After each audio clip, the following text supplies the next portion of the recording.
Hello friends, welcome to my channel. स्वागत है आप सभी का आज के सेशन में। आज का सेशन बहुत ही इम्पोर्टेंट है।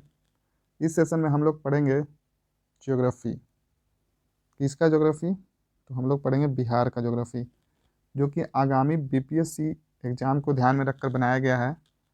हम इस लेक्चर में विस्तार रूप से पढ़ेंगे बिहार का जितना भी ज्योग्राफी में कवर होता है, भौगोलिक संरचना, जितनी भी नदियाँ हैं, जितने भी जलप्रपात, वेटलैंड इत्यादि, जितने भी सब कुछ है बिहार में ज्योग्राफी पोर्शन में जो आता है सिलेबस के अकॉर्डिंग, उसको हम लोग आज इस सेशन में पूरा कवर करेंगे। तो आइए शुरू करते हैं। तो देखिए, यहाँ पे पहला जो है आपका वो है लोकेशन एंड रिलीफ, यानी कि स्थिति एवं उच्चावच। तो इसमें देखिए टॉपिक क्या क्या हम लोग पढ़ेंगे। तो पहला है भौगोलिक स्थिति, उसके बाद है भौगोलिक संरचना एवं उच्चावच। नेक्स्ट है उसके बाद आपका भौतिक विशेषताएं, और उसके बाद जो हम लोग पढ़ेंगे वो है भौगोलिक प्रदेश। तो आइए सेशन को शुरू करते हैं। आप अगर इस चैनल पर नए हैं तो आप थोड़ी देर या वीडियो रुक कर देखिए, तभी आपको समझ में आएगा इसमें जो कंटेंट है वो कितने महत्वपूर्ण है। एग्जाम में क्वेश्चन, आप प्रीवियस ईयर क्वेश्चन देखिए, यहीं से पूछे जाते हैं। जितने भी डेटा दिए गए हैं, जितने भी फैक्ट दिए गए हैं, वो सारे को यहाँ पे कवर किया जाएगा। तो आप वीडियो को बंद करने से पहले थोड़ी देर रुक कर देखिए आपको क्या कंटेंट दिया जा रहा है। तो आइए शुरू करते हैं। भौगोलिक स्थिति, बिहार का भौगोलिक स्थिति के बारे में देख लेते हैं। तो देखिए, बिहार जो है गंगा के मध्य मैदानी भाग में स्थित पूर्वी भाग का राज्य है। ये अगर इंडिया में पूछा जाए किस भाग में आता है ये, अगर इंडिया का हम लोग मैप बनाए ऐसे, तो किस भाग में आता है ये? तो ये बिहार जो है अपना पूर्वी भाग में आता है। और ये जो बिहार अभी वर्तमान रूप में आप देख रहे हैं, वो 15 नवंबर 2000 के झारखंड के पृथक होने के बाद आया है। और अगर पूछ लिया जाए आपसे कि इसका शेप कैसा है जो वर्तमान बिहार है, तो जनरली देखते हैं ऐसे है। इधर झारखंड है, इधर यूपी, इधर वेस्ट बंगाल और इधर नेपाल। तो आपका ये आयताकार यानी कि रेक्टेंगुलर शेप में है। अभी का वर्तमान बिहार का अगर शेप पूछ लिया जाए तो वह आयताकार यानी कि रेक्टेंगुलर शेप में है। और इसका क्षेत्रफल देखिए कितना है। इसका कुल क्षेत्रफल जो है अभी 94,163 स्क्वायर किलोमीटर यानी कि वर्ग किलोमीटर। अगर इसको मील में देख लिया जाए तो ये है आपका 36,357 वर्ग मील। यह भारत के कुल क्षेत्रफल का कितना प्रतिशत है? तो यह है आपका 2.86%। कुल क्षेत्रफल का बिहार का जो क्षेत्रफल है वो भारत के अगर परसेंटेज में बोला जाए ये तो 2.86% है। क्षेत्रफल की दृष्टि से बिहार जो है भारत का 13वां बड़ा राज्य है। अगर एरिया वाइज अगर पूछा जाए इसका रैंक कितना है, अगर बड़ा बड़ी एरिया वाइज अगर हम लोग रैंकिंग करते हैं राज्य का, तो बिहार का अगर रैंक पूछा जाए तो कैमा है? तो ये 13वां है, 13th है। 2011 की जनगणना के अनुसार बिहार की कुल जनसंख्या देखिए कितना है, 10,31,04,637। आप राउंड फिगर में अप्रॉक्स याद कर सकते हैं, 10,31,00,000। इतना आपका डेटा नहीं पूछा जाता है, लेकिन फिर भी देख सकते हैं बीपीएससी है तो कुछ भी पूछ सकते हैं। नेक्स्ट है आपका, इसमें देखिए जनसंख्या की दृष्टि से यह देश का तीसरा बड़ा राज्य है। एरिया की दृष्टि से पूछे तो 13वां, और पॉपुलेशन के दृष्टि से पूछे तो ये आपका है तीसरा सबसे बड़ा राज्य है। बिहार का भौगोलिक विस्तार ये देख लीजिए, यहाँ से लेके यहाँ तक है। और उत्तरी अक्षांश के बीच अगर इसका देखा जाए तो ये डेटा आप याद कर सकते हैं। और इसके बाद जो है अक्षांशीय विस्तार का लगभग 30 तथा देशांतरीय विस्तार का लगभग 50 के बीच है। उत्तर से दक्षिण बिहार की लंबाई ये देखिए, ये महत्वपूर्ण है। उत्तर से, अगर मैप को नॉर्थ में ऊपर लेते हैं तो ऊपर से नीचे यानी कि नेपाल से लेके आपका झारखंड तक का लंबाई देखा जाए तो कितना है, 345 किलोमीटर। और वहीं उत्तर प्रदेश से लेके बंगाल तक का ये जो कि ज़्यादा है, इधर यूपी हो गया आपका, इधर वेस्ट बंगाल हो गया। तो इसकी कुल लंबाई जो है आपका, ये है आपका 483 किलोमीटर। ध्यान रखिएगा। इसके बाद जो है आपका बिहार की उत्तरी सीमा पर नेपाल स्थित है। अब देखिए बॉर्डर देख लेते हैं कौन सी सीमा पर कौन है। तो बिहार की उत्तरी सीमा पर नेपाल है, जो अंतर्राष्ट्रीय सीमा निर्धारण करती है। अगर पूछ लिया जाए आपसे कि बिहार की अंतर्राष्ट्रीय सीमा किससे लगती है, तो इसका सही जवाब होगा आपका नेपाल। इसके अलावा और किसी से इसकी सीमा नहीं लगती है। नेपाल से स्पर्श करने वाली बिहार के अब जिला, तो अब देख लीजिए कौन कौन जिला है। ये पश्चिम से पूरब के सीक्वेंस में दिया गया है। तो पहला जो होगा आपका पश्चिम चंपारण, उसके बाद जो होगा आपका पूर्वी चंपारण, उसके बाद है आपका सीतामढ़ी, और उसके बाद है मधुबनी, सुपौल, अररिया, और सबसे पूर्वी में जो है उत्तर में उत्तर पूर्वी जिला जो है सबसे, वो है किशनगंज। और उसके बाद देखिए, अब देखिए बिहार की पूर्वी सीमा पर, अब पूर्वी सीमा से कौन कौन सा ये आपका जिला है और किसके साथ बॉर्डर लगता है, ये देखिए। तो पूर्वी सीमा पर आपका पश्चिम बंगाल है, जिससे स्पर्श करने वाली बिहार की 3 जिले। अब पूछ लिया जाता है कि कितने जिले किससे लगती है, तो यहाँ पर देखिए 3 जिला लगती है पश्चिम बंगाल से। तो पहला आपका किशनगंज, फिर है पूर्णिया, और उसके बाद जो है कटिहार। तो कुल 7 जिला था नेपाल से उत्तर बॉर्डर, और उसके बाद जो है 3 जिला है पूर्वी बॉर्डर, जो कि किशनगंज, पूर्णिया और कटिहार है। उसके बाद देखिए, अब देखते हैं दक्षिणी सीमा पर झारखंड स्थित है। तो आइए अब देख लेते हैं कौन कौन सा जिला झारखंड से बॉर्डर शेयर करेगा। तो इसमें कुल है 7 जिले। तो पूरब की ओर से पश्चिम दिया हुआ है। तो पहला जो होगा आपका भागलपुर, फिर बांका, फिर जमुई, फिर नवादा, गया, औरंगाबाद और रोहतास। ये जितने भी जिले दिए गए हैं, ये आपका 7 जिला झारखंड से बॉर्डर शेयर करेगा।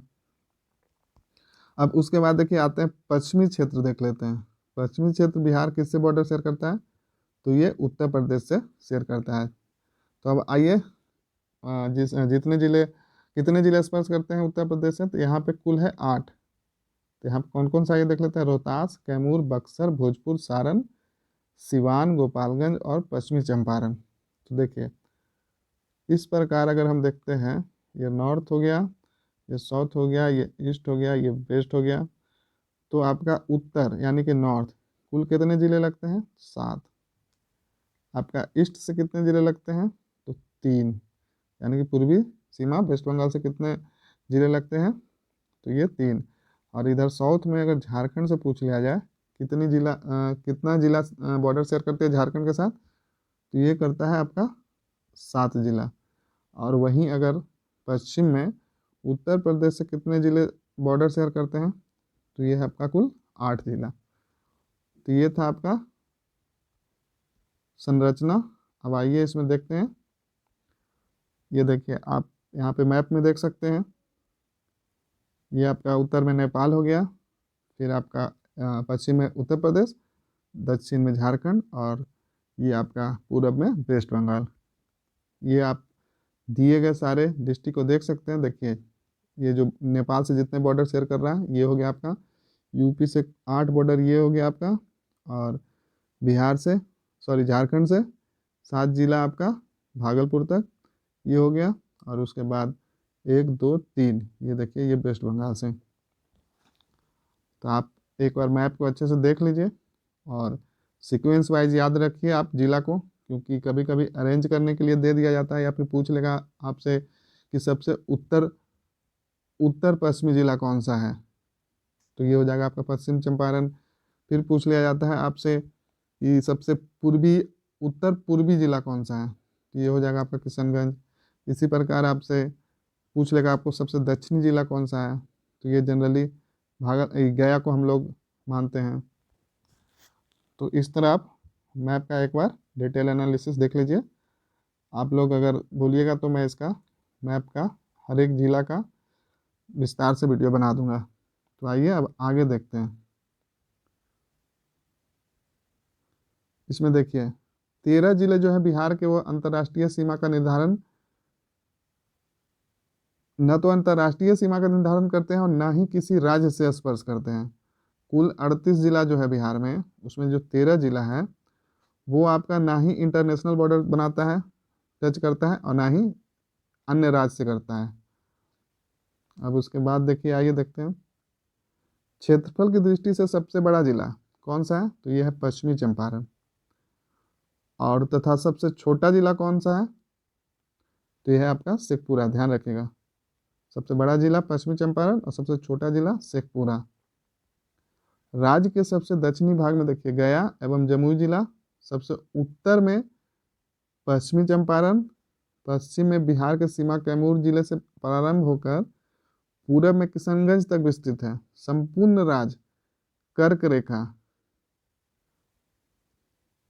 यानी कि कैंसर से उत्तर में है। अब नेक्स्ट जो है आपका इसमें भौगोलिक संरचना एवं उच्चावच। तो इसमें देखिए हम लोग क्या क्या पढ़ेंगे, संरचना, उसके बाद पढ़ेंगे उत्तर का शिवालिक पर्वतीय प्रदेश एवं तराई प्रदेश, फिर गंगा का मैदान पढ़ेंगे और फिर है दक्षिणी पठारी क्षेत्र।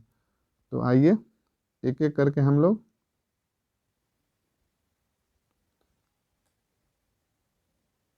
पढ़ते हैं।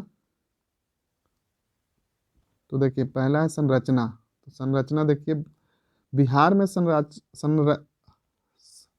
संरचनात्मक दृष्टिकोण से प्री कैम्ब्रियन कल्प से लेकर चतुर कल्प तक की चट्टानें पाई जाती हैं।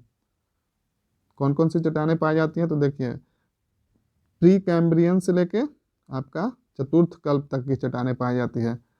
अब देखिए आगे नेक्स्ट क्या है, प्री कैम्ब्रियन कल्प की चट्टानें, ध्यान रखिएगा, धारवाड़ संरचना और विंध्यन संरचना के रूप में बिहार के दक्षिणी पठारी भाग में पाई जाती है। उसके बाद है आपका दक्षिणी पठारी भाग की प्राचीनतम चट्टानें बृहद पेंजिया महाद्वीप के दक्षिणी भाग का गोंडवाना लैंड का अंग है। ध्यान रखिएगा, इंपॉर्टेंट फैक्ट्स है ये।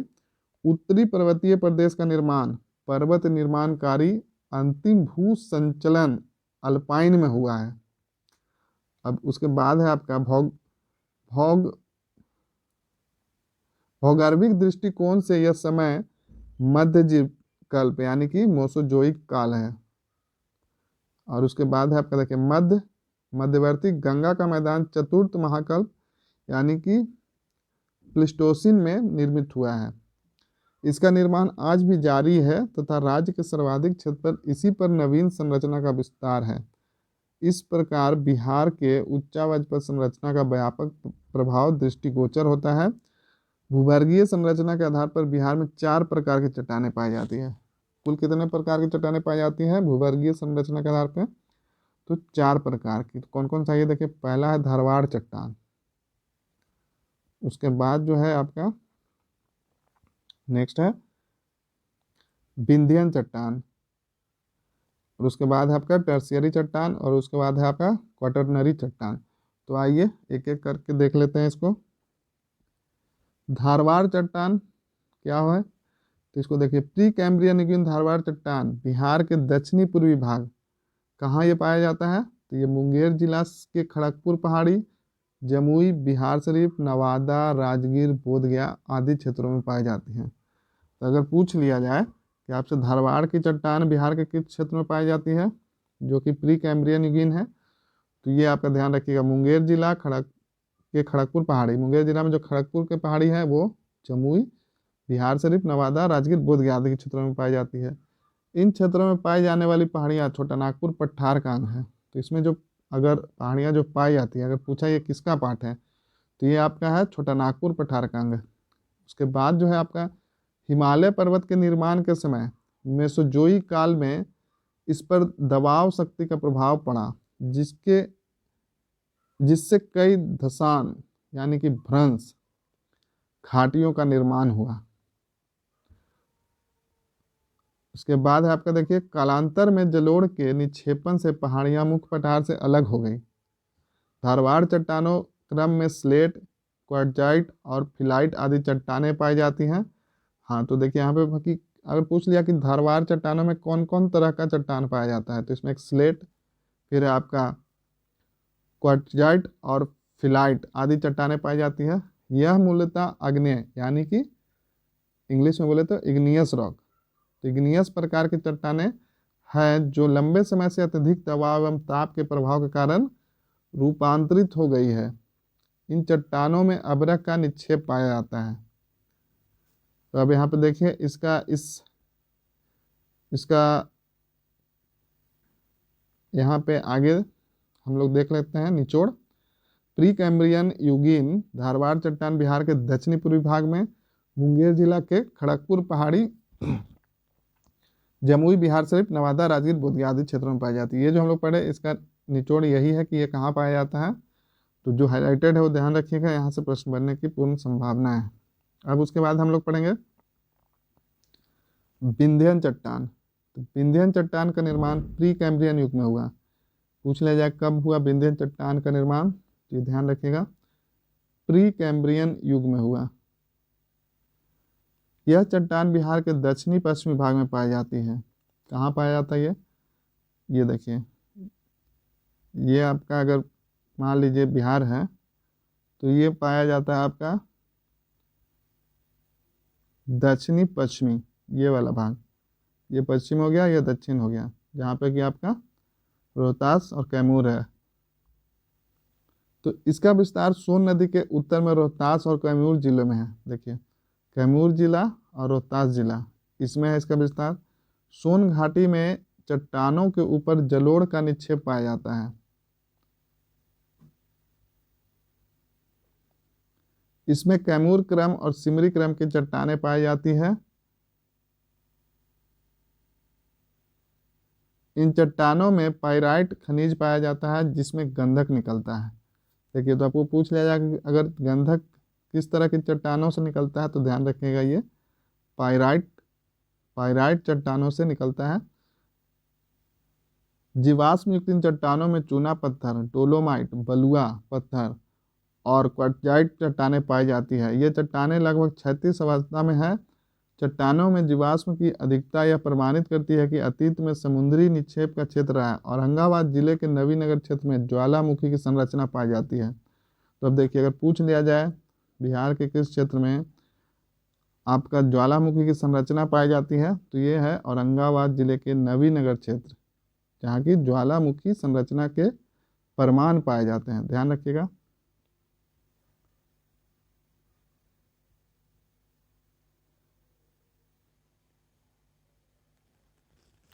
अब यहाँ पे देखिए इस मैदान में जलोढ़ की गहराई कितनी है रहती है, तो यह आपका 100 मीटर से 900 मीटर तथा अधिकतम गहराई 6000 मीटर तक है।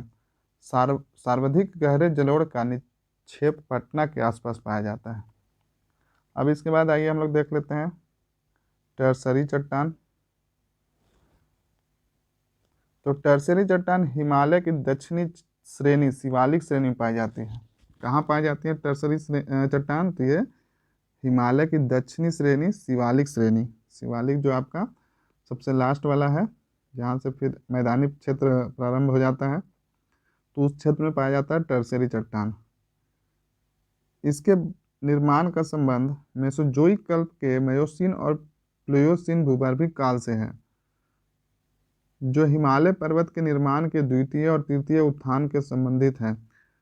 इस श्रेणी में बालू पत्थर तथा बोल्डर क्ले चट्टानें पाई जाती है। ध्यान रखिएगा। निचले भाग में कांग्लोमेरेट चट्टान की प्रधानता है। तिथित सागर के अवसाद से निर्मित होने के कारण इसमें पेट्रोलियम एवं प्राकृतिक गैस संचित है।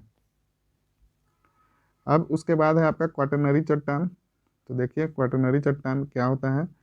क्वाटरनरी चट्टान जो है ना, गंगा के मैदानी क्षेत्र में परतदार चट्टान के रूप में पाई जाती है। देखिए इंपॉर्टेंट है, इस तरह का फैक्ट ध्यान रखिए, किसी भी प्रकार से आपको क्वेश्चन पूछा जा सकता है। तो आपको पूछ लिया जाए कि क्वाटरनरी चट्टान कहाँ पाया जाता है, तो ये गंगा के मैदानी क्षेत्र में परतदार, ये कैसा होता है, ये परतदार चट्टान होता है, जिसका निर्माण कार्य आज भी जारी है। ये आज भी इसका फॉर्मेशन आज भी जारी है। गंगा का मैदान तेथिस सागर का अवशेष है। अगर पूछ लिया जाए गंगा का मैदान किसका अवशेष है, तो ध्यान रखिएगा तेथिस सागर का अवशेष है, जिसका निर्माण गंगा और उसकी सहायक नदियों द्वारा अवसाद यानी कि निक्षेप जमा करने से हुआ है। अब इसमें देखिए हिमालय पर्वत का निर्माण भी तेथिस सागर के मलबे पर संपीड़न शक्ति से हुआ है। संपीड़न यानी दबाव शक्ति द्वारा। जिस समय हिमालय का निर्माण हो रहा था, उस समय हिमालय के दक्षिण में एक विशाल गर्त का निर्माण हुआ। इसी गर्त में गोंडवाना लैंड के पठारी भाग से तथा हिमालय से निकलने वाली नदियों के द्वारा अवसादों का निक्षेपण प्रारंभ हुआ, जिसमें विशाल गर्त के मैदान का स्वरूप ग्रहण कर लिया। अब आगे देखिए क्या है। मैदान का निर्माण जलोढ़, बालू, बजरी, पत्थर और कॉन्ग्लोमेरेट से बनी चट्टानों से हुआ। तो अब ये गंगा के मैदान किस किस से मिलकर बना है? तो जलोढ़ यानी कि अलूवियल सॉयल, बालू, बजरी, कंकड़ टाइप का जो मिट्टी रहता है उसको बोल सकते हैं, और कॉन्ग्लोमेरेट से बनी चट्टानों से हुआ। यह अत्यंत मंद ढाल वाला मैदान है जिसमें जलोढ़ की गहराई सभी जगहों पर समान नहीं है। अब ये ढलान वाला क्षेत्र है तो ऑब्वियस सी बात है सारे जगह जो डिपोजिशन है एक जैसा नहीं रहेगा। इस मैदान में जलोढ़ की गहराई 100 मीटर से 900 मीटर तक, ध्यान रखिएगा, और अधिकतम मैक्सिमम गहराई 600 मीटर तक है। सर्वाधिक गहरे जलोढ़ का निक्षेप पटना आसपास पाया जाता है, इसीलिए मोस्ट फर्टाइल लैंड माना जाता है ये आपका गंगा का मैदानी क्षेत्र। अब देखिए, अब इसमें देख लेते हैं उच्चावच भौतिक विशेषताएं। तो भौतिक विशेषताएं क्या क्या है? तो बिहार के उच्चावच में अनेक प्रकार की विशेषताएं पाई जाती है। तो कौन कौन सी विशेषताएं, आइए करके देखते हैं हम लोग। बिहार में पर्वत, पठार और मैदान सभी प्रकार की भू आकृतियां पाई जाती है। यद्यपि अधिकांश भूभाग मैदानी है, लेकिन उत्तर में स्थित शिवालिक पर्वत श्रेणी तथा दक्षिण की संकीर्ण पठारी क्षेत्र भू आकृतिक विविधता उत्पन्न करते हैं। बिहार की औसत ऊंचाई समुद्र तल से कितना है? तो ये आपका 173 फीट यानी कि 53 मीटर, याद रखिएगा। एवरेज हाइट सी लेवल से एवरेज हाइट कितना है? तो 173 फीट, और मीटर में पूछा है तो 53 मीटर, ये सब पूछ लिया जाता है। अब आइए आगे देखते हैं क्या है। भौतिक बनावट और अध्ययन की सुविधा के आधार पर बिहार को 3 भौतिक प्राकृतिक प्रदेश में बांटा गया है। नेचुरली बिहार को 3 भाग में बांटा गया है। तो आइए अब देख लेते हैं कौन कौन सा भाग है। तो पहला है आपका उत्तर का शिवालिक पर्वतीय प्रदेश, ध्यान रखिए, उत्तर का, नॉर्थ का शिवालिक पर्वतीय प्रदेश एवं तराई प्रदेश। उत्तर का शिवालिक पर्वतीय प्रदेश, देखिए पहला जो है उसमें उत्तर का शिवालिक पर्वतीय प्रदेश और उसके साथ तराई प्रदेश उत्तर का शिवालिक पर्वतीय प्रदेश। तो इसमें देखिए क्या है, पश्चिमी चंपारण की उत्तरी सीमा और उत्तरी पश्चिमी बिहार पर हिमालय पर्वत की शिवालिक श्रेणी का विस्तार है। जो ये आपका बिहार अगर मान लेते हैं तो ये क्षेत्र जो है पश्चिमी चंपारण, उत्तरी और पश्चिमी सीमा, ये हो गया आपका। तो यहाँ पे जो विस्तार है पर्वत का वो किसका पार्ट है? तो ये शिवालिक का है, ध्यान रखिएगा। शिवालिक श्रेणी का विस्तार 932 वर्ग किलोमीटर क्षेत्र पर है। इस पर्वतीय क्षेत्र की औसत ऊंचाई, तो इसकी एवरेज हाइट कितनी है? 80 मीटर, और अगर 80 मीटर से 250 मीटर तक है। हिमालय से निकलने वाली नदियों द्वारा इसे अनेक स्थानों पर काट छाट दिया गया। अब ये मान लीजिए रेंज है, माउंटेन रेंज, अब इधर से नदी आए तो ऑब्वियस बात है इसको ये काटेगी, तो वही बोला है यहाँ पे। तो इस शिवालिक पर्वतीय प्रदेश को 3 उपभाग में बांटा गया है।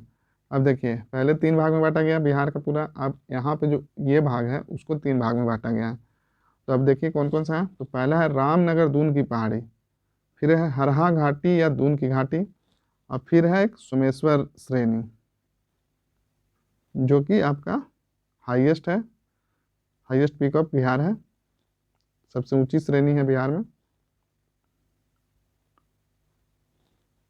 तो पहला ये देख लेते हैं रामनगर दून की पहाड़ी। सोमेश्वर श्रेणी के दक्षिण में स्थित रामनगर दून की पहाड़ी 32 किलोमीटर लंबी और 8 किलोमीटर चौड़ी है। तो ये कहाँ है? ये रामेश्वर दून की पहाड़ी, तो ये सोमेश्वर श्रेणी के दक्षिण में, मान लीजिए अगर ये पश्चिमी चंपारण है तो यहाँ पे अगर सोमेश्वर रेंज है तो उसके दक्षिण में है। यहाँ पे मान लीजिए ये आपका रामनगर दून की पहाड़ी है जो कि 32 किलोमीटर लंबी और 8 किलोमीटर चौड़ी है। इस पहाड़ी का सबसे ऊंचा भाग संतपुर है, इसकी ऊंचाई 242 मीटर है, ध्यान रखिएगा। अब यहाँ पे है दूसरा जो है इसका हरहा घाटी या दून की घाटी। तो हरहा घाटी या दून की घाटी का संकीर्ण अनुदैर्ध्य घाटी है जो रामनगर दून और सोमेश्वर श्रेणी के बीच स्थित है। अब ये देखिए, ये सोमेश्वर था, ये रामनगर मान लीजिए, तो इसके बीच में है, उसका नाम है हरहा घाटी या दून की घाटी। इस घाटी की लंबाई है आपका 21 किलोमीटर तथा क्षेत्रफल है 214 वर्ग किलोमीटर। मैं आपको गारंटी के साथ बोल सकता हूँ, इतना विस्तार से आपको कहीं भी, आपको किसी भी चैनल पे आपको इस तरह का डेटा और फैक्ट नहीं मिलेगा। आप पेशेंस रखिए, आप इस वीडियो को देखिए पूरा, आपको मैं गारंटी दे रहा हूँ कि आपको बिल्कुल फ़ायदा होगा। अब तीसरा जो है आपका सोमेश्वर श्रेणी। शिवालिक पहाड़ी का तीसरा भाग सोमेश्वर की पहाड़ी है, जो लगभग 784 वर्ग किलोमीटर क्षेत्रफल पर फैली है। ध्यान रखिएगा, हमेशा ये इंपॉर्टेंट हो जाता है, यहाँ से प्रश्न बनते ही बनते हैं सोमेश्वर रेंज से। तो ये आपका कुल किलोमीटर कितना था इसका, ये था आपका 784, ध्यान रखिएगा। अब देखिए इसके बारे में और पढ़ लेते हैं, सोमेश्वर के बारे में, सोमेश्वर श्रेणी के बारे में। इसका शीर्ष भाग बिहार को नेपाल से अलग करता है। जो टॉप है, इसका टॉप पोर्शन सोमेश्वर का, ये आपका नेपाल और बिहार को ये अलग करता है। त्रिवेणी नहर से भिकना ठोरी दुर्ग तक फैली इस श्रेणी की लंबाई कितनी है, तो 70 किलोमीटर। नदियों के तीव्र बहाव के कारण इस श्रेणी में अनेक दर्रों का निर्माण हुआ। अब यहाँ पे एक्चुअली हाइट ज़्यादा है, तो आपका जो ऊपर से नदियाँ जो भी आएगी काफ़ी तीव्र गति से आएगी,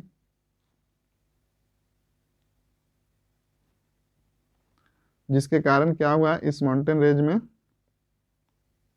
काफ़ी जगह तक कटाव के कारण दर्रों का निर्माण हुआ है, जिसमें सोमेश्वर दर्रा, भिकना ठोरी दर्रा, मरवात दर्रा आदि प्रमुख है। अब देखिए, ये आपका अगर डायरेक्ट एग्जाम में सीधा सीधा अगर पूछ लिया जाए कि भिकना ठोरी दर्रा कहाँ है, मरवात दर्रा कहाँ है, चलिए सोमेश्वर तो सुना हुआ है, तो आप ट्राई कर सकते हैं लगाने के लिए, लेकिन इस तरह के प्रश्न पूछेंगे तो आप फंस जाइएगा।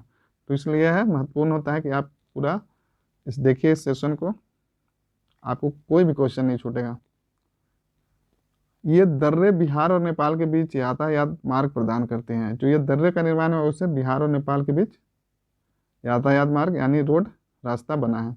सोमेश्वर श्रेणी में ही बिहार की सर्वोच्च श्रेणी या चोटी सोमेश्वर किला स्थित है। अब देखिए, सोमेश्वर श्रेणी या सोमेश्वर रेंज हो गया, अब उसमें पूछ लिया जाए आपसे कि सर्वोच्च श्रेणी या रेंज, सर्वोच्च मतलब पीक कौन सा है, पीक, तो सर्वोच्च चोटी सोमेश्वर किला है, उसको हम लोग बोलते हैं सोमेश्वर किला, जिसकी ऊंचाई लगभग 880 मीटर है। अब उसके बाद जो है देखिए, अब ये तीसरा तराई प्रदेश, तो इसमें कौन कौन सा आएगा, तराई प्रदेश गंगा के मैदान उत्तरी भाग में शिवालिक श्रेणी के समानांतर दक्षिणी भाग में पाया जाता है। तराई प्रदेश के उत्तर पश्चिम तथा उत्तर पूर्वी सीमा पर पाया जाता है। इस प्रदेश में अधिक वर्षा है, कितना होती है वर्षा इस प्रदेश में, तो 150 सेंटीमीटर से 200 सेंटीमीटर होने के कारण घने वन एवं दलदली क्षेत्र का विकास हुआ है। उत्तर पूर्वी तराई प्रदेश पूर्णिया, अररिया और किशनगंज जिले में फैला हुआ है।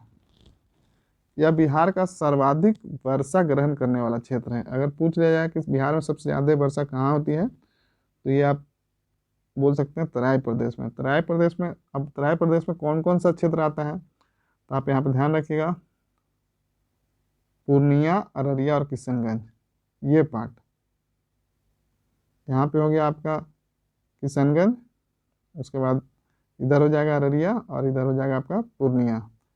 आप मैप पे ध्यान रखिए, माइंड में कोशिश कीजिए इमेजिन करने का मैप, तो आपको क्वेश्चन सॉल्व करना इजी हो जाएगा। अब देखिए, ये जो हम लोग पढ़ रहे थे उसमें 3 भाग में बांटा गया था बिहार का क्षेत्र को, तो अब पहला हम लोग पढ़ लिए, अब दूसरा पढ़ते हैं जो कि है गंगा का मैदान। तो गंगा के मैदान का क्षेत्रफल कुल कितना है, तो 90,650 वर्ग किलोमीटर, यानी कि 90,650 स्क्वायर किलोमीटर है, जो बिहार के कुल क्षेत्रफल का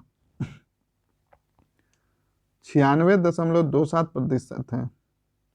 अब ये गंगा का जितना भी कुल क्षेत्रफल जो था बिहार का, उसका कितना प्रतिशत है गंगा का मैदान, तो ध्यान रखिएगा ये 96.27% है। अब है यहाँ के बाद, यह मैदान उत्तर में शिवालिक श्रेणी से लेकर दक्षिण में छोटानागपुर पठार तक फैला हुआ है। कहाँ से कहाँ तक फैला हुआ है ये मैदान? तो उत्तर में शिवालिक, ये देखिए ये आपका बिहार हो गया। उत्तर में ये जो रेंज था ये शिवालिक से लेके दक्षिण में छोटानागपुर, जो झारखंड बॉर्डर आपका, ये हजारीबाग, कोडरमा, ये सब हो गया। तो ये पूरा जो आएगा आपका ये गंगा का मैदान कहलाएगा। अब उसके बाद आइए देख लेते हैं, भौगोलिक दृष्टि से यह मैदान अग्र गंभीर यानी कि फोरडीप है। इस मैदान की औसत ऊंचाई समुद्र तल से 75 से 120 मीटर तक है। मैदान का निर्धारण 150 मीटर की समोच्च रेखा द्वारा होता है। समोच्च रेखा यानी कि कंटूर लाइन वह रेखा है जो समुद्र तल से समान ऊंचाई वाले स्थानों को मिलाकर खींचा जाता है। इस मैदान का ढाल पश्चिम से पूरब की ओर है। पश्चिम से पूरब की ओर यानी कि ये बिहार है, तो इस मैदान का ढाल जो है इस प्रकार है। इधर ज़्यादा हाइट है, इधर कम हाइट है, आपका ध्यान रखिएगा। ऊंचाई इधर ज़्यादा है और इधर कम है। अत्यंत मंद 5.6 सेंटीमीटर प्रति किलोमीटर। अब ये जैसे ये ढलान आपका दिया गया है, बोल रहा है इस तरह से है, तो इसका जो ढलान है आपका प्रति किलोमीटर सिर्फ और सिर्फ 5 से 6 सेंटीमीटर है। सोच सकते हैं कितना कम है। यह मैदान पश्चिम से अधिक चौड़ा है, जबकि पूरब की ओर इसकी चौड़ाई कम हो जाती है। तो ध्यान रखिएगा, इसका हाइट भी इधर ज़्यादा है और चौड़ाई भी आपका, ये हाइट हो गया और ये चौड़ाई भी आपका इधर पश्चिमी भाग में ज़्यादा है और पूर्वी भाग में कम है। अब जो है इसके बाद देखिए यहाँ पे ये दर्रे बिहार और नेपाल के बीच, अब जो यहाँ पे दो दर्रा था वो नेपाल के बीच मार्ग प्रदान करते हैं। सोमेश्वर श्रेणी में ही बिहार की सर्वोच्च चोटी। अब पूछ लिया जाए आपसे बिहार की सर्वोच्च चोटी यानी पीक कौन सा है, तो यह सोमेश्वर किला। और ये किस रेंज में है, तो ये सोमेश्वर श्रेणी में है, ध्यान रखिएगा। अब इसकी ऊंचाई पूछ लिया जाए तो इसकी ऊंचाई, कुल ऊंचाई कितनी है, 880 मीटर, ध्यान रखिएगा। सबसे ऊंची श्रेणी सोमेश्वर, चोटी पूछ लिया जाए तो आपका सोमेश्वर किला, और हाइट पूछ लिया जाए तो 880 मीटर। अब देखिए बिहार का मैदान गंगा नदी द्वारा दो भागों में विभाजित है। जैसा कि आप लोग जानते ही हैं, अगर ये बिहार है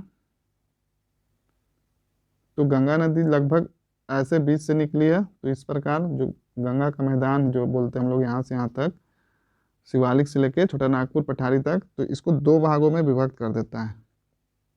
इसको बोलेंगे हम लोग उत्तरी गंगा मैदान और इसको दक्षिणी गंगा मैदान, ध्यान रखिएगा। और ये जो, अब इसका अगर पूछ लिया जाए, इस प्रकार जो डिवीजन होता है, तो ध्यान रखिएगा इसका जो ढलान है इस टाइप से है। उत्तर से गंगा अगर बीच से है ये, तो उत्तर से दक्षिण की ओर, और इधर जो है गंगा का ये वाला पार्ट दक्षिण से उत्तर की ओर, इस प्रकार से इसका ढलान है। और इसके पहले आप देखें इधर पश्चिमी से पूरब की ओर इस प्रकार से ढलान है। ये आपका फॉर्मेशन पूरा लैंड का। तो अब आइए देखते हैं उत्तर गंगा के मैदान के बारे में हम लोग पढ़ लेते हैं।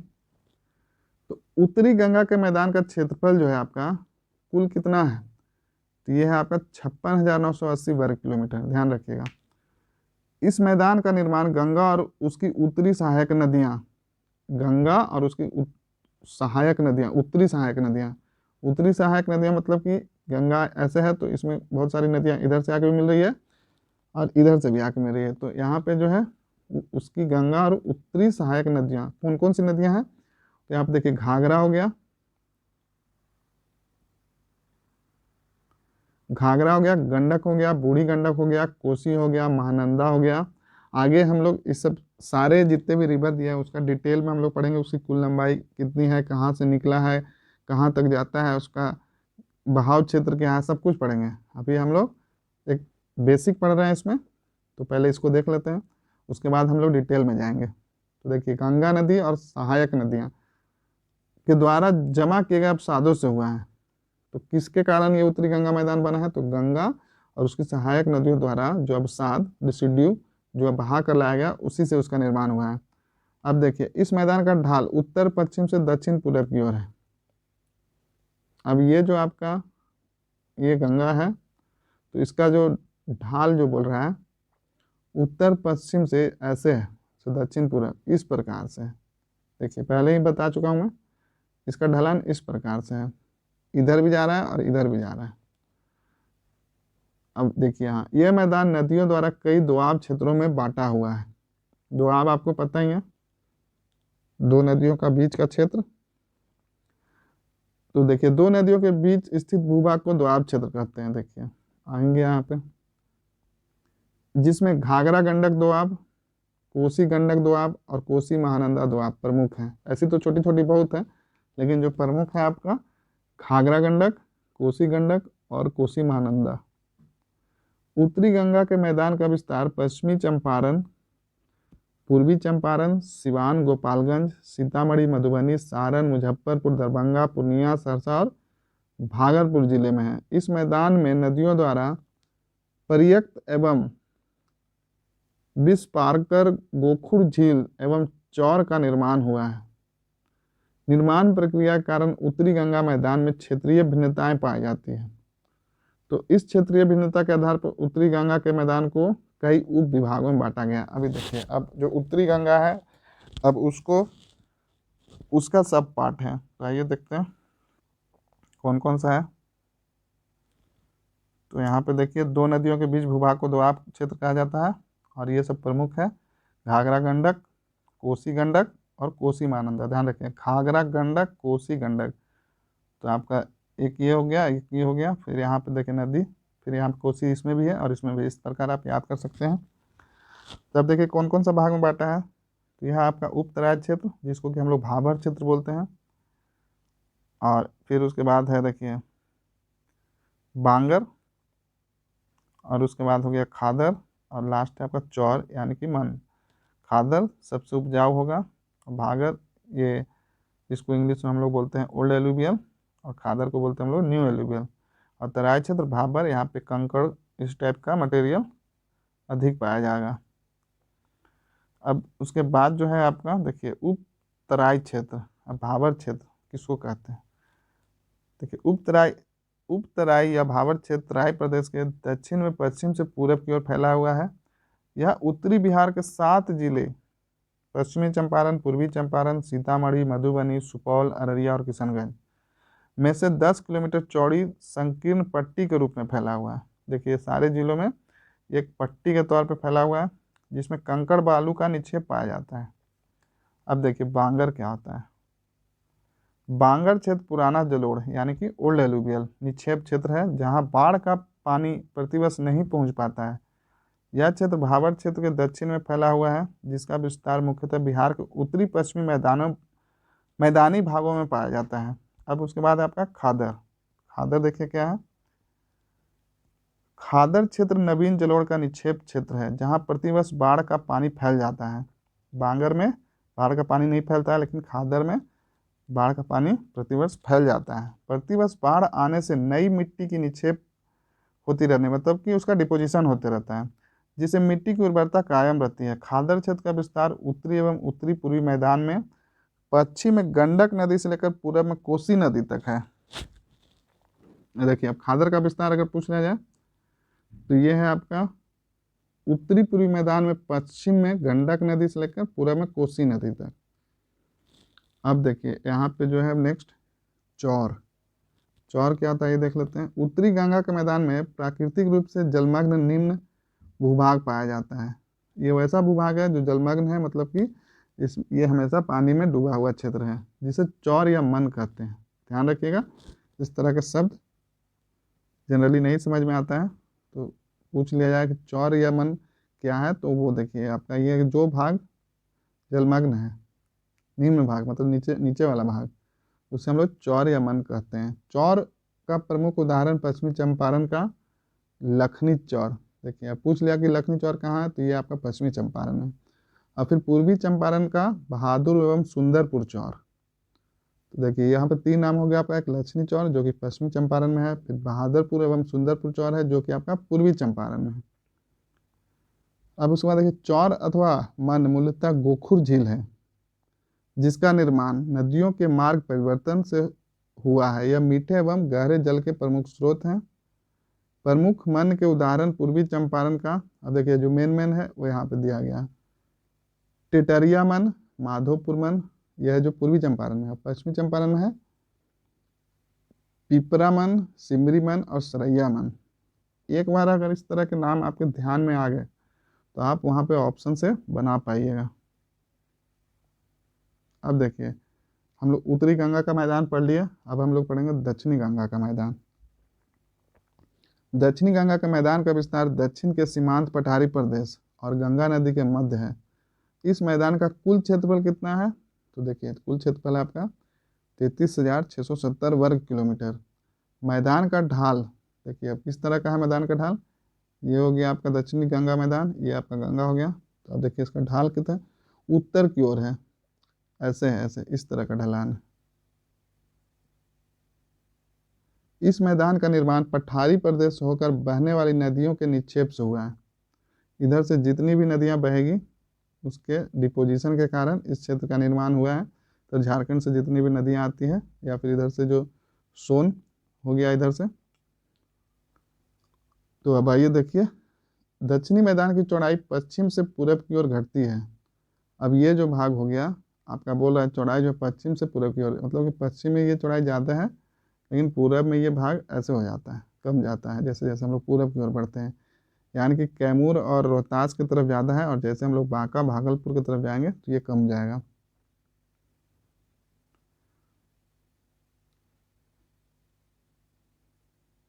अब उसके बाद है आपका पूर्वी भाग में चौड़ाई कम होने का कारण।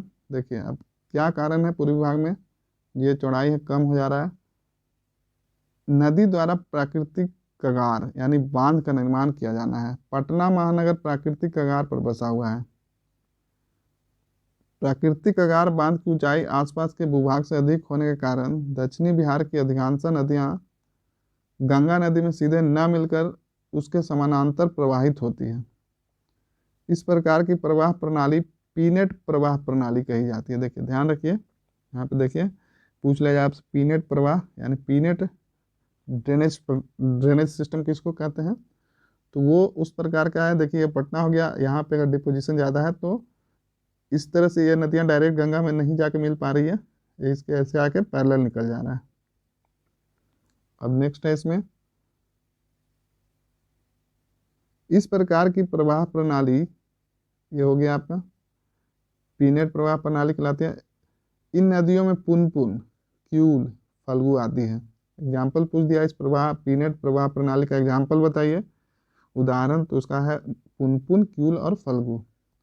फल्गु नदी गंगा में मिलने से पहले ही टाल क्षेत्र में समाप्त हो जाती है। ऐसे जनरली बोला जाता है, लिखा हुआ आपको बुक में मिल जाएगा कि आपको ये फल्गु नदी गंगा में जाके मिलती है, पर ऐसा नहीं है। ये झारखंड से कोडरमा और चौपारण के क्षेत्र से मिल निकल के आती है और यहाँ पे दो नदी आके निरंजना और कौन सी नदी बताइए, दो नदी आके कमेंट करके बताइएगा आप। बोधगया के पास, बोधगया के पास या यूं बोलिए डोभी के पास आके दो नदी यूं मिलती है जहाँ से फल्गु का निर्माण होता है। और फिर आगे जाके आपका जहानाबाद में जैसे ही यह नदी जाती है आगे, ये अलग अलग क्षेत्रों में फैल जाती है और उसके बाद ये नदी विलुप्त हो जाती है। तो ध्यान रखिएगा, इसका बुक में मिलेगा आपको गंगा नदी मिलती है, पर ऐसा एक्चुअली में है नहीं। अब आइए आगे देख लेते हैं ये नदियाँ पठारी क्षेत्र से। देखिए अब कौन सी नदियाँ, ये जो तीन नदी दिया गया है पुनपुन, क्यूल और फल्गु, पठारी क्षेत्र से प्रवाहित होकर आती है, इसलिए इनके निक्षेप में बालू की प्रधानता पाई जाती है।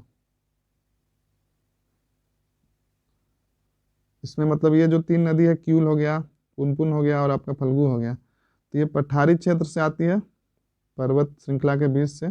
तो इसमें जो बोला जा रहा है बालू की प्रधानता, मतलब भरपूर मात्रा में इन नदियों में बालू रहता है जिसका आपका कंस्ट्रक्शन में यूज होता है। जैसा कि आप लोग फल्गु नदी अगर देखे होंगे तो देखिए उसकी बालू कितनी अच्छी है। अब आइए आगे देख लेते हैं। प्राकृतिक कगार के दक्षिणी भाग में जलमग्न निम्न भूभाग पाया जाता है।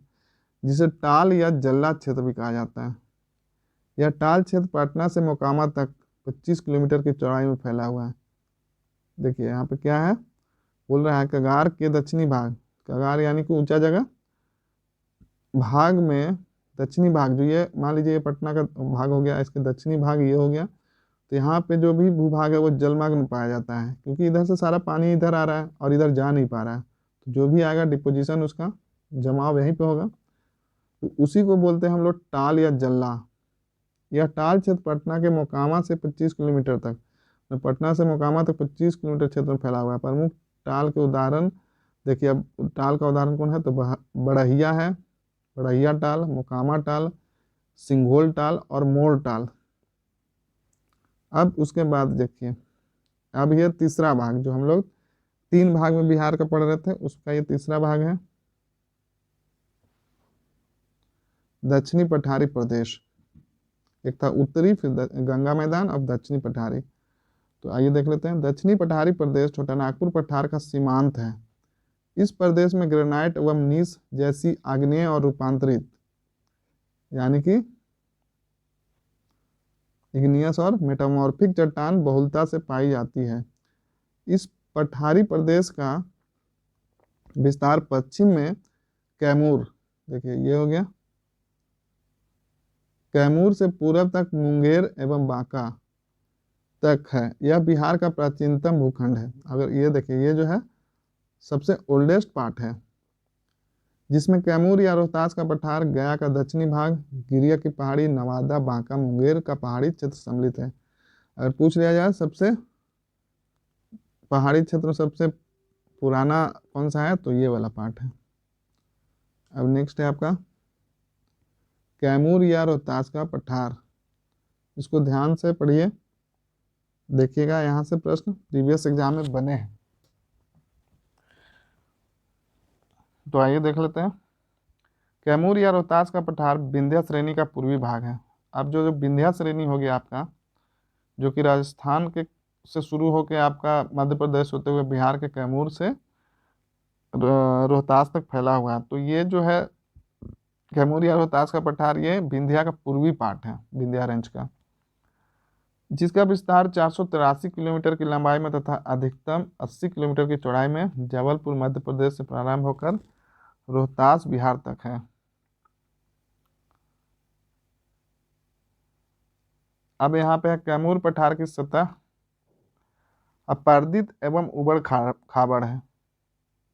इस पठारी क्षेत्र में औसत ऊंचाई 300 से 450 मीटर के बीच है। इस पठार का सबसे ऊंचा भाग, अब देखिए ये जो हो गया कैमूर और रोहतास का पठार को सबसे ऊंचा भाग जो है आपका रोहतासगढ़ है, जिसकी ऊंचाई 495 मीटर है। यह पठार छोटानागपुर पठार से सोन नदी द्वारा अलग होता है। अब देखिए ये जो हो गया आपका रोहतास का पठार, ये बिहार है, ये रोहतास का पठार हो गया, और इधर आपका छोटानागपुर पठार हो गया। तो ये बोल रहा है कि ये जो डिवीजन जो है दोनों में, तो ये आपका सोन नदी है, सोन नदी का इसके इधर वाला पार्ट हो गया आपका रोहतास का पठार, और इधर वाला पार्ट हो गया आपका छोटानागपुर पठार, ध्यान रखिएगा। इस पठार में बलुआ पत्थर की अधिकता पाई जाती है। और पूछ लिया जाए इस पठार में कौन सा पत्थर की अधिकता पाई जाती है, तो बलुआ पत्थर, ध्यान रखिएगा। अब है गया का पहाड़ी क्षेत्र, तो आइए देख लेते हैं। गया, औरंगाबाद एवं नवादा जिले में अनेक पहाड़ी क्रम पाए जाते हैं। ये पहाड़ियाँ मैदानी भागों में विस्तृत हैं। ये जो पहाड़ियाँ हैं मैदानी भागों में विस्तृत है, फैली हुई है। इसमें देखिए जेठियन, हिंडाज की पहाड़ी, हल्दिया की पहाड़ी प्रमुख है। गया शहर के आसपास में रामशिला, प्रेतशिला, भूतशिला, कटारी, ब्रह्मयोनी पहाड़ियाँ स्थित हैं। इस क्रम में जहानाबाद और गया जिले की सीमा पर बराबर एवं नागार्जुनी पहाड़ियाँ हैं, जो कि बौद्ध धर्म में काफ़ी इम्पोर्टेंट है। हम लोग पढ़ेंगे आगे इसके बारे में डिटेल में। तो अभी देखिए गया पहाड़ी हो गया। अब है राजगीर गिरियक पहाड़ी क्षेत्र। यह मुख्य रूप से नालंदा जिले में स्थित है। यह मूलतः गया की पहाड़ी श्रृंखला का विस्तार है। इन पहाड़ियों में वैभवगिरी, सोनगिरी, विपुलगिरी, रत्नागिरी, उदयगिरी तथा पीर की पहाड़ी प्रमुख है। इन पहाड़ियों में सबसे ऊंची पहाड़ी वैभवगिरी है, जिसकी ऊंचाई समुद्र तल से कितना है, 380 मीटर। इन पहाड़ियों में रूपांतरित चट्टान, क्वार्टजाइट और स्लेट की प्रधानता है। अब उसके बाद जो है हम लोग पढ़ेंगे नवादा मुंगेर पहाड़ी क्षेत्र। देखिए, नवादा मुंगेर पहाड़ी क्षेत्र, पहाड़ी क्रम दक्षिण में नवादा जिले से प्रारंभ होकर उत्तर में गंगा नदी तक फैला हुआ है। इसमें अनेक पहाड़ी श्रृंखला है, जिसमें खड़गपुर की पहाड़ी, ध्यान रखिएगा ये इंपॉर्टेंट है, आगे हम लोग इसको पढ़ेंगे। गिद्धेश्वर की पहाड़ी तथा पहाड़ी शेखपुरा की सत पहाड़ी तथा शेखपुरा की पहाड़ी, चकाई पहाड़ी, बाकिया पहाड़ी प्रमुख है। खड़गपुर की पहाड़ी का विस्तार मुंगेर से जमुई तक है। ये त्रिभुजाकार आकृति है तथा इसमें क्वार्टजाइट चट्टान की प्रधानता है, ध्यान रखिएगा। अब है भौगोलिक प्रदेश, तो आइए हम लोग देख लेते हैं इसमें हम लोग क्या क्या पढ़ेंगे। तो देखिए, संरचना एवं उच्चावच की भिन्नता के आधार पर बिहार के 3 प्रमुख भौतिक विभाग शिवालिक पर्वतीय प्रदेश, गंगा का मैदान और छोटा नागपुर सीमांत पठारी प्रदेश में विभक्त किया गया है। प्राकृतिक विविधता, उच्चावच में असमानता, भूमि की विषमता, मिट्टी एवं वनस्पति की विविधता बिहार के विस्तृत क्षेत्रीय अध्ययन का आधार है। किसी विस्तृत क्षेत्र की संपूर्ण जानकारी के समरूपता के आधार पर प्राप्त कर भौगोलिक प्रदेश का निर्माण किया जाता है। इस दिशा में अनेक विद्वानों ने बिहार को अनेक भौगोलिक प्रदेशों में बांटने का प्रयास किया है। अब देखिए क्या है, भौगोलिक प्रदेश वह प्रदेश है, अब देखिए कौन सा है, किसको हम लोग भौगोलिक प्रदेश बोलेंगे, तो जहाँ जलवायु, मिट्टी, वनस्पति, भूमि उपयोग, प्रतिरूप, सस्य प्रारूप, अधिवास के प्रकार आदि भौतिक एवं सामाजिक सांस्कृतिक तत्वों में एकरूपता पाई जाती है। प्राकृतिक एवं सामाजिक सांस्कृतिक तत्वों की समानता के आधार पर प्रोफेसर इनायत अहमद एवं प्रोफेसर राम परवेश सिंह ने बिहार को, देखिए अभी यहाँ पे लग रहा होगा ये कहानी जैसा हो गया, लेकिन अब आपका काम का चीज आ रहा है। बिहार के 10 भौगोलिक प्रदेश में बांटा गया है। देखिए इतना डीप आपको कहीं नहीं मिलेगा। अब देखिए यहाँ पे, ये तो हम लोग पढ़ ही चुके हैं, कैमूर की पठार की सतह अपर्दित एवं उबड़ खाबड़ है, मतलब जो सतह है ये कैमूर की पहाड़ी वो इस टाइप से है, समतल नहीं है। इस पठारी के क्षेत्र में औसत ऊंचाई 300 से 450 मीटर है, पढ़ चुके हैं। ये रिवीजन के तौर पे आपका जो इंपॉर्टेंट था वो दे दिया गया है। इस पठार का सबसे ऊंचा भाग है रोहतासगढ़, जिसकी ऊंचाई 495 मीटर, ध्यान रखिएगा। तो अब ये देखिए, जो 10 भाग में भौगोलिक प्रदेश बांटा गया है तो कौन कौन सा है, तो पहला आपका तराई प्रदेश, फिर आपका घाघरा गंडक दोआब, फिर गंडक कोसी दोआब, फिर उसके बाद है कोसी महानंदा दोआब, फिर है कर्मनासा सोन दोआब, फिर सोन क्यूल दोआब, उसके बाद है आपका पूरब मध्य बिहार का मैदान, फिर है गंगा दियारा क्षेत्र, फिर है कैमूर पठार और उसके बाद है अभ्रक प्रदेश। तो आइए एक एक करके थोड़ा थोड़ा है देख लेते हैं। तराई प्रदेश,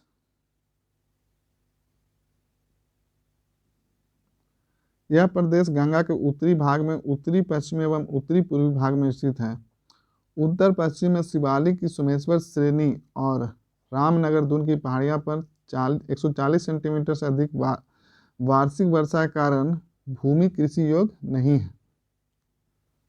परंपरागत तरीके के साथ साथ नई तकनीक के द्वारा कृषि की जाती है।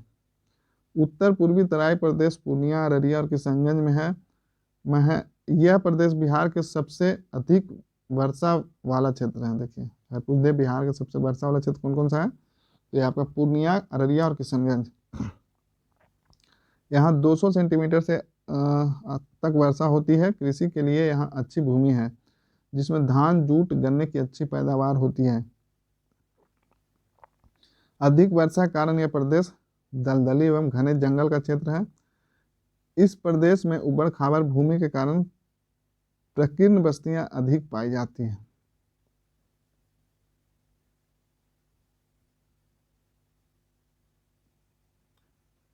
नेक्स्ट है आपका घाघरा गंडक दोआब, तो आइए देख लेते हैं इसको।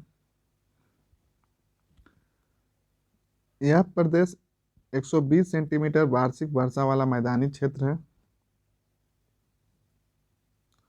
और ये कहाँ कहाँ फैला हुआ है, तो ये देखिए आपका सारण, सिवान और गोपालगंज जिले में विस्तृत है।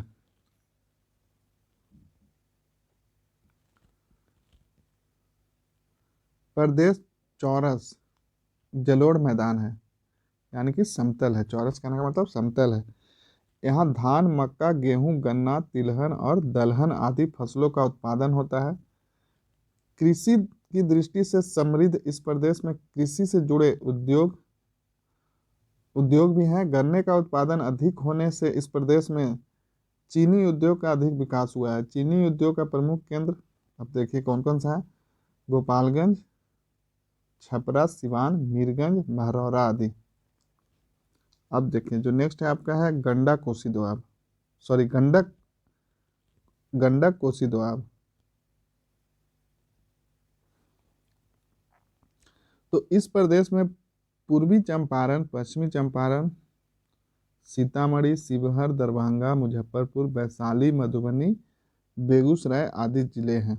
देखिए कौन कौन सा जिला अगर इसमें पूछा जाए गंडक और कोसी के बीच में आता है तो ये जितने दिए गए वो सारे जिले आते हैं। इस प्रदेश में उद्योगों की अधिकता है।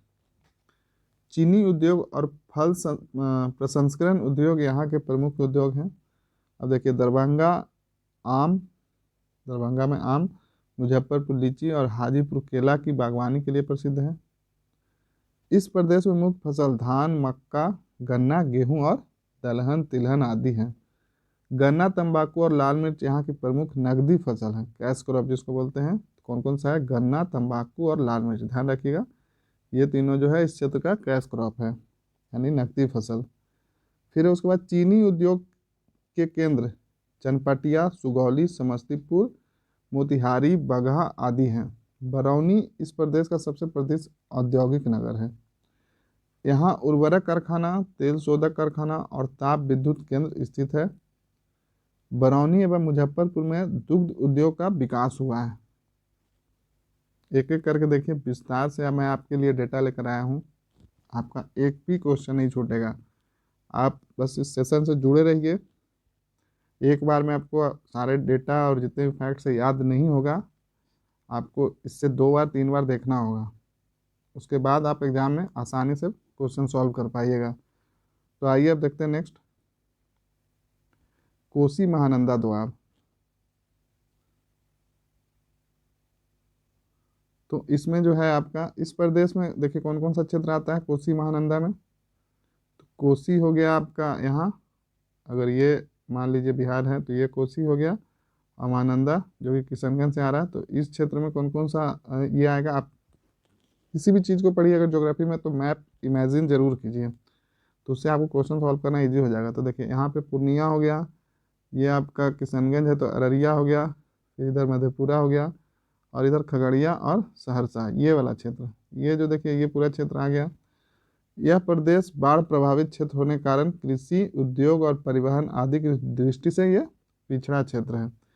यहाँ अत्यधिक वर्षा होती है जिससे कोसी और उसकी सहायक नदियाँ प्रति वर्ष बाढ़ की विभीषिका लाती है।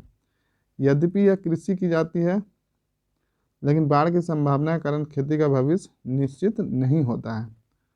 सरकार ने कोसी परियोजना द्वारा बाढ़ की स्थिति को नियंत्रित करने का प्रयास किया है, लेकिन अभी जितने प्रयास किए गए हैं वो अभी पर्याप्त नहीं है।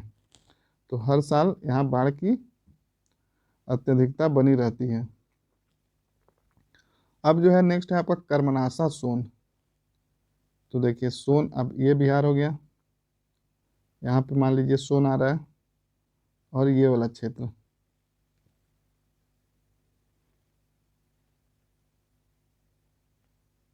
तो इसमें देखिए कौन कौन सा है। दक्षिण बिहार के मैदान में स्थित यह दोआब प्रदेश निम्न वर्षा का क्षेत्र है, जहाँ अक्सर सूखे की स्थिति उत्पन्न होती है।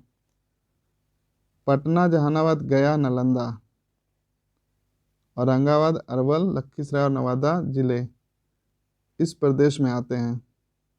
तो देखिए आपका थोड़ा मैप में फिर से बता देता हूँ, यहाँ तक हो गया ये सोन, और आपका लखीसराय तक का बोल रहा है, तो ये आपका हो जाएगा नवादा के बाद यहाँ तक, इतना पार्ट तक हो गया ये पूरा क्षेत्र जो है सूखाग्रस्त में आता है। अब आगे देखिए अरवल और औरंगाबाद में पूर्वी सोन नहर प्रणाली के द्वारा सिंचाई की व्यवस्था की गई है।